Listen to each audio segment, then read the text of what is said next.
Are you concerned about your kids, your grandkids? Has the culture of today swallowed up the faith of so many? Is there hope? Well, there is. Stay with me. That's today on Living on the Edge.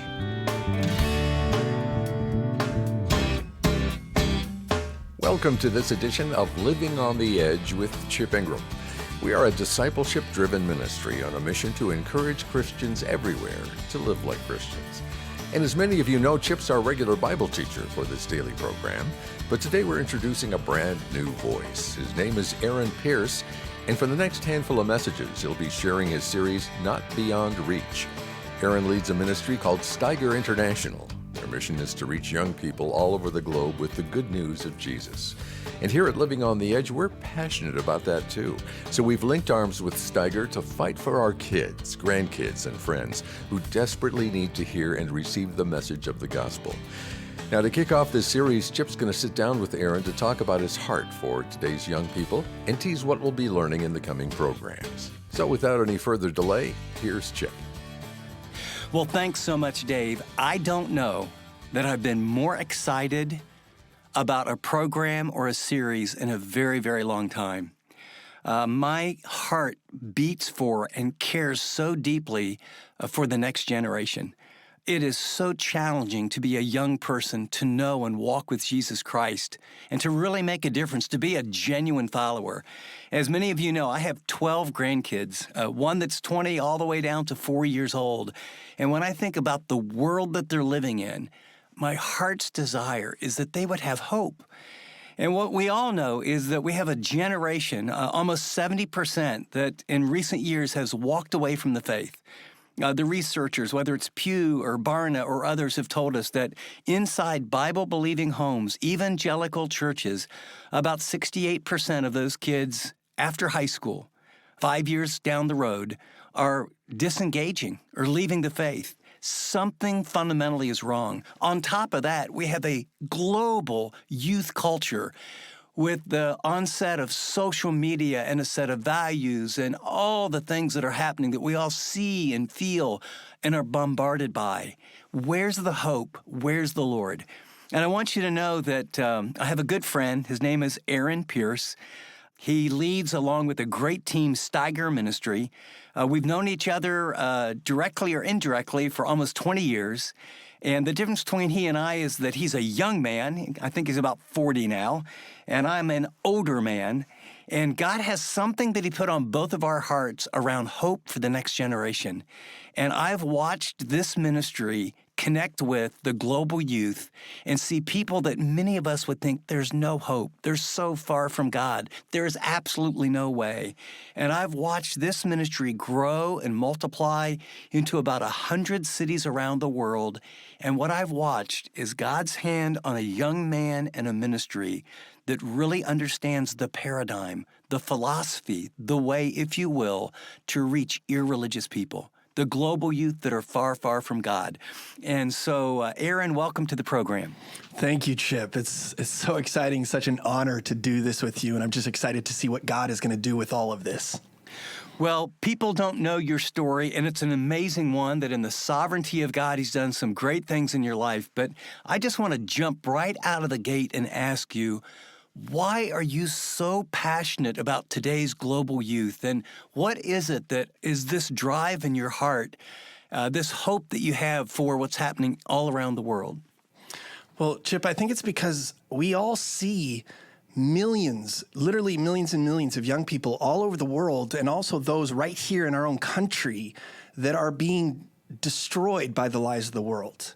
You know, we have this global youth culture, young people all over the planet that are influenced by similar voices. They're listening to the same music, following the same social media influencers, playing the same video games.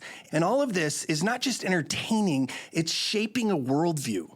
And 2 Corinthians 4:4 says, the God of this age has blinded the minds of unbelievers. And the God of this age is something called secular humanism. And this idea that God has been replaced, man is at the center, and there's no outside authority to which I have to submit myself. Nobody can tell me what to do. It's the era of my truth. And all identity and purpose and morality, these things that are so fundamental to life, these are now self-constructed. They're they're not things that I discover in God. They're things that I define. And so it's this era where we think we're finding liberation and freedom, but the truth is the consequences are actually devastating. So we have this global youth culture that is confused and sexually broken and anxious and depressed and lonely. Loneliness being an epidemic globally today. And so we have these things, and it makes sense when you consider the worldview, because if you're the source of truth, you're going to end up confused. And if there are no rules, then you're going to end up broken. If there's no anchor in the storm, then you're going to end up anxious and depressed. And if it's all about you, you're going to end up lonely. And so this is the cry of a generation, this culture and generation that is overwhelmed with loneliness, anxiety, and depression. And here's what breaks my heart. Here's what fuels my motivation is they are not looking to the church for answers, even though we have the ultimate answers to these things, right? Jesus brings truth to the confused. He brings healing to the sexually broken. He brings the ultimate relationship with the Creator, and he brings peace that transcends understanding. We have the answers to the cry of a generation. And Aaron, I think to be fair, many of the youth would say, I don't see that. I didn't see that growing up in church.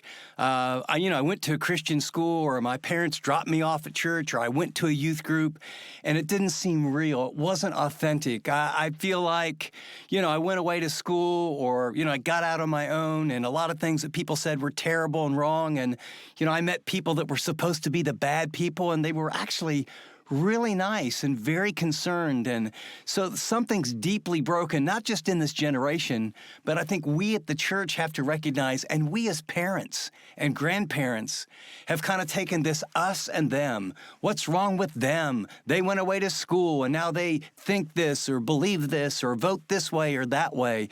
And we've got this polarization. And I think one of the reasons I want people to hear the message that you have that's proven. I mean, you all have done this with the people that are the farthest from God. And yet when they saw and heard and connected to the love of Christ in the way that you all have presented it, it's made all the difference in the world. So tell me a little bit about your story and your journey. I find when people listen to messages, Aaron, it's in a context. And I trust you. I know you. I've watched your life. I've been connected. I want you to share a little bit about what were the influences. Where did you grow up? How did you grow up that created this sense of real hope and has caused you and your team to go all around the world and see God work in places that I think most people right now think it's a lost cause. Yeah. So I was actually born and raised in Amsterdam in the Netherlands. And my family lived in a small little apartment in the center of the city near the infamous red light district. And my parents were there. They're American missionaries serving in Amsterdam. And they had a heart to reach young people of Amsterdam that would not walk into a church. And when you think about a city like Amsterdam, I mean, that pretty much describes all young people, right? They see these big, beautiful cathedrals, and there's essentially museums. They're dead and empty on Sunday, and so that becomes the view of God, right? It's an just irrelevant relic of the past. And so that was a lot of the perspective that they were dealing with in Amsterdam. And so what my dad did is he would take a small group of people and they would go to the nightclubs and the bars, and they would, late at night, and they would befriend people, and they would share Jesus with them. And then they would write the names of everyone that they met, and they would go out into the forest late at night, and they would pray over these people and say, God, would you give us a breakthrough in this city? And that was the foundation where God really broke their heart for the people. And then in prayer, God gave them a strategy, a way to reach these people. And so my dad, who's the founder of our organization, Steiger, he felt led by the Lord to start a musical band. This was in the 80s in Amsterdam, and this was the height of the punk rock movement. That was the social movement of the time. It was what's shaping culture. And so my dad felt led to start a band as a way to use the stage to communicate the message of the cross in secular places. And it was based on the biblical idea that Paul said he preached Christ and him crucified so that people would not be convinced by human wisdom, but by God's power. And that the message of the cross is where God's power is. And when you lift it up in relevant ways in secular places, God moves. And so they did this, and right from the beginning, God's favor was on this band, and they started to get opportunities to play in these bars and clubs where they were already known because they'd been there relationally, and they understood the cry of the heart of the people there, and so they could communicate the gospel clearly in that context, and suddenly they saw many people coming to Jesus in that environment. It was almost overwhelming, and so what they did is they had a Bible study on a big red boat behind the central train station in Amsterdam. And the address of this boat was Pier 14, and the Dutch word for pier is Steiger. And it became this ministry that was reaching and discipling young people of Amsterdam that would not walk into a church. And that was the beginning, and that was the environment that I got to grow up in, which was an incredible environment because I saw that God was real and that he had the power to transform lives. A quick story, my dad, the band started to get opportunities to go outside of Amsterdam. So they went to communist Poland and the Soviet Union and eventually all over the world. And they began to share the message in these secular places, and people were reached and Christians were inspired, and it sparked a movement called Steiger, and I got to experience that. My dad would take me and my brother Ben, who's also a part of the mission, and he would take us as young kids on tour with him. And we'd be in some nightclub in Eastern Europe somewhere, and at some point he would bring us on stage, and he would say to the crowd, he would say, "These are my sons. I love them. There's nothing I wouldn't do for them. Everything that I have is theirs. And if someone tried to hurt them, I would protect them with my life." And then he would say, "And that is how God feels about you."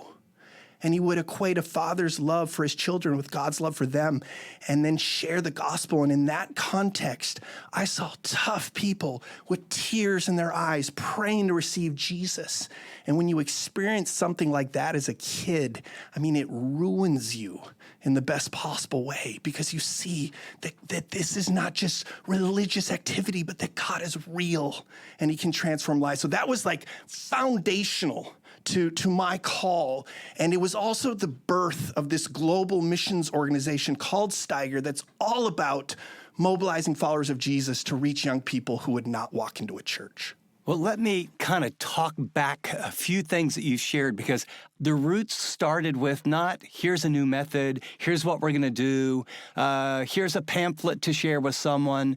It started out of brokenness. It reminds me of Nehemiah, where when it seemed so impossible, he wept and he fasted and he prayed, and he recognized that in and of himself, there is absolutely no way. The second, what I heard was, long before there was a band or people coming to Jesus, it was friendship.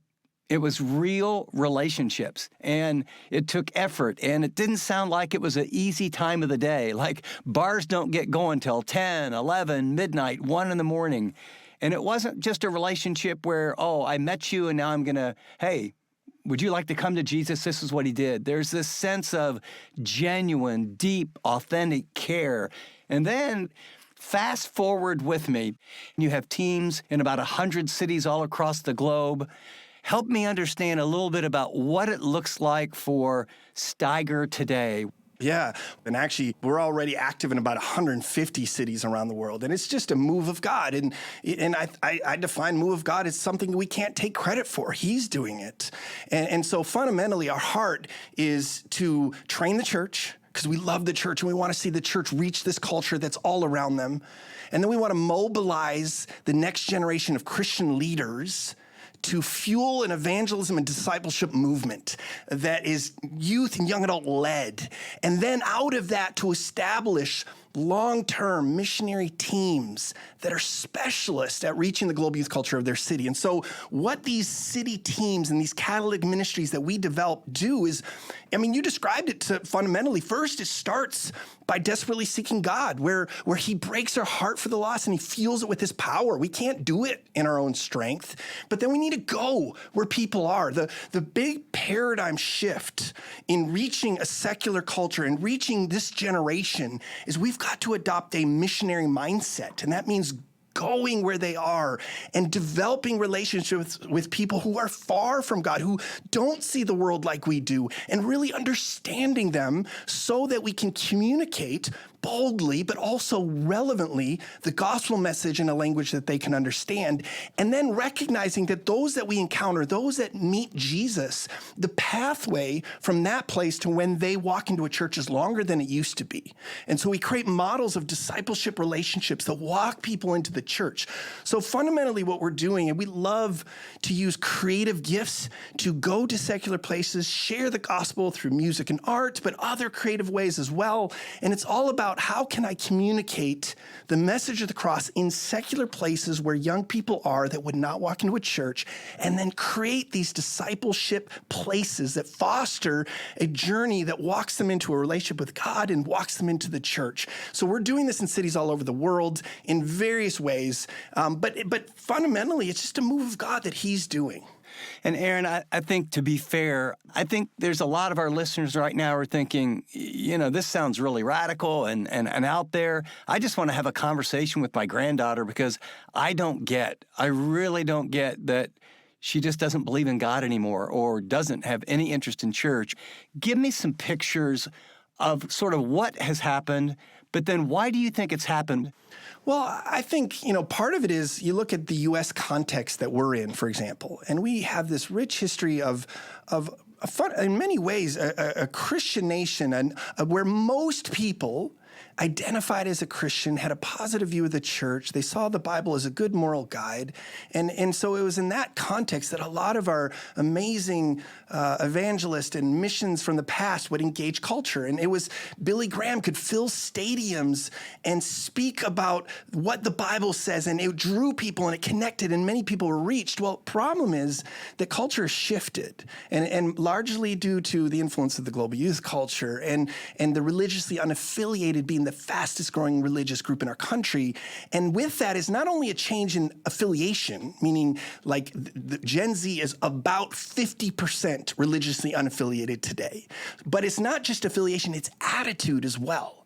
Their attitude has changed from predominantly positive and in an environment to where you could invite them to come to a Christian event to increasingly apathetic at best, if not outright hostile at worst. And a lot of it has to do with just, cultural, political, us versus them stuff that gets in the way. But the problem with that is that they're less likely to come to our events. They're less likely to engage in the kind of models of evangelism that we've used in the past.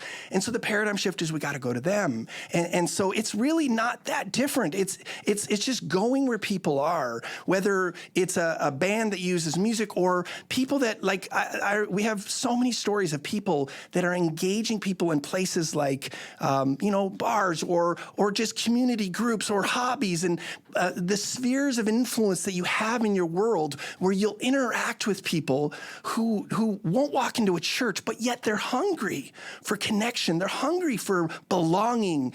And so there's an opportunity to go to people, build authentic relationships in their environment, and then use that as a way to start spiritual conversations that leads them to Jesus. So we've seen this in all kinds of environments, from, the extreme, parades and in clubs and bars, but also at work or at a neighborhood group or at a soccer field where my kids are playing. Like, there's all kinds of environments where you can interact with people that won't walk into a church today, who are far from God, and being there in order to develop a relationship with them, to really understand them, know them, and what's going on in their heart. And what you find is as you do that, people begin to open up. People are very hungry to have conversations that are meaningful and deep. And so it starts by being present. I think when I read your book, one of the biggest differences I see is a very different mindset about what our role is. The idea that just being a nice person, hoping somehow my coworkers will see some difference in me, inviting them to, oh, it's Easter or it's Christmas. I think what I see is there's a very intentional, I'm going to build a relationship with no agenda about when's the big moment when I'm going to share the gospel. It is, I'm going to care about this person. I'm going to get engaged. And then I'm going to move, instead of to what you and I might talk about, a conversation about the cross and sin and salvation, I'm going to move second to a spiritual conversation. And there's a whole chapter on this that I think is so powerful, where you begin to listen and begin to ask questions about what's their view, what's their picture of spirituality. Because what we know, the research is, people who will not go to church now would very much consider themselves spiritual. But when you begin to probe and ask, their spirituality leads to places, or is kind of a floating one, that when the big issues of life, when death, the breakup, cancer, identity issues, it leaves them wanting. And it's when we're there in those relationships with a process that allows us then to share the gospel. And you've just seen God, move in powerful ways. Tell us a little bit about why you refocus some of your energy on America when most of the ministry really was launched around the world. We started in Europe, a classic post-Christian Europe. That was literally the environment I grew up in, and this mission was started, and we were doing all this work around the world, and then we started to see where we came from, the U.S., going from this nominal Christian nation to a post-Christian nation, and many of my friends and pastors feeling they feel the weight of it, they feel the problem, the decline, but aren't sure what to do about it, and there can almost be a sense of hopeless resignation that this is just where it's going, and I guess my passion is saying, I have seen God move in these contexts, and I want to not only give tools and models and approaches, but I want to give hope that this generation absolutely can be reached, that it's not too late, and that, in fact, people, even though they seem so hostile and closed, they're actually quite hungry and open. If we don't have hope that this generation can be reached, then we're not going to act. And so I want to instill hope and say, yes, I've seen God do this. The God that is moving around the world is the same God here, and he can move in this place too. And to provide practical understanding of the culture that we're in and the influences and the philosophies of the global youth culture and post-Christian culture. And then, like you mentioned, starting with Nehemiah 1:4, having a greater heart and a brokenness for this generation that drives us to our knees in desperate prayer, because that's the foundation for any action. And then let's talk about tools and strategies for engaging in spiritual conversations, and so that believers will be inspired to reach this culture, and that fundamentally the ultimate goal is that there are people today, young people today, that will not walk into a church, but they're going to encounter a follower of Jesus whose heart is broken, who's been praying desperately, who will share Jesus through a spiritual conversation that will lead them to encounter the living God and to transform their lives. That's the ultimate goal, and I believe that that's going to happen. Well, Aaron, it's great to have you with us, and I just have to take a moment, because there's some people who have been praying for or supporting Living on the Edge for 10, 15, 20 years or more. And we go way back. I didn't know that. But I just want to say thank you to those people that have prayed for us and allowed, whether it's a radio broadcast or creating small group resources or some things we do with pastors globally. You were one of those people, 15, 20 years ago, that actually, I didn't know you knew me, but we kind of got connected. And tell us just a little bit about that, because I want the Living on the Edge listeners and supporters and prayer partners to know that you really are one of those examples of what we've prayed about, a person that we got to be of some help to at one season of your life. And then he's used some of what we've done to bring about a ministry that is really discipling people here and around the world. Yeah, absolutely. I mean, Chip, I've told you this, but you played a key discipleship role in my life, even if I didn't know you. And as a young man, just starting out in ministry, the board that I'm part of, an organization, sent me to a conference. I heard you speak and I just loved it. And so then I just started to follow you and listen to your podcast and your teaching. I got my brother into it. We were telling everyone about it. And it just played a fundamental role in our discipleship journey. I bought the book, The Knowledge of Holy, because you're like, I read this every day. I'm like, okay, if Chip does it, I'm doing it. And it really played a fundamental role in the foundation for me and as a leader, and truly so much of what I teach and so much of the fundamentals of what we are about, a lot of that is traced back to the teaching that I got from you, Chip. And so it's exciting because I think this is the beauty of the body of Christ, right? Like that God used you and to equip me and many others, and then we go on to do what God has called us to do, and then it has the disciples who make disciples impact. And so I think it's a clear example of that, and I'm so excited about this partnership because I believe it's a great example of the beauty of the body of Christ, right? Where we can accomplish something together that we could not accomplish alone, all for God's glory. So I'm super excited to see what God's going to do with this. Me too, Aaron. I just have to say to our listeners, you do not want to miss the next couple weeks. You need to listen to it. You need to ponder. You need to pray. There is hope. My dream is that we stop complaining in coffee shops and whining and blaming somebody or something and say, you know something? God is going to work, and I want him to use me. And the next couple weeks, I'm going to learn how to care for and reach those people that are far from God. I'm going to learn to develop spiritual conversations and a heart and a method and a way, not just for young people, but for all the people in my world that are very, very far from God. So, Aaron, can't wait to listen to you the next couple of weeks. Very, very excited about the new book that's out, and you all will hear more about that in the days ahead. Hey, great to have you on the program. Keep pressing ahead, my brother. Thanks, Chip. You're listening to Living on the Edge with Chip Ingram, and I hope you've enjoyed Chip's interview today with our new guest teacher, Aaron Pierce. And be sure to join us for the remainder of this insightful series as we learn how to share Jesus with the young people in our lives. Hey, before we go, let me take just a quick second and thank the generous people who make monthly donations to support the ministry of Living on the Edge. Your faithful gifts help us inspire Christians to live like Christians.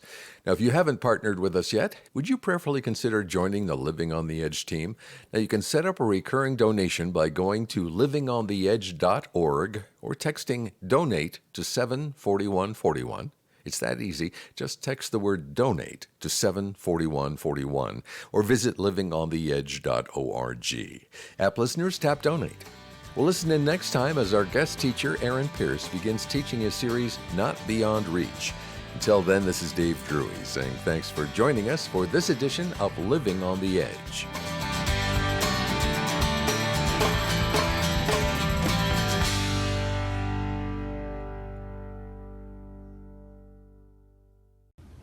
Thanks so much for watching this video. If you'd like to watch more content like this, click and subscribe here to our channel. And by the way, if you'd like to know more about Living on the Edge, find out about more resources, maybe get on the mailing list, go to livingontheedge.org. See you next time.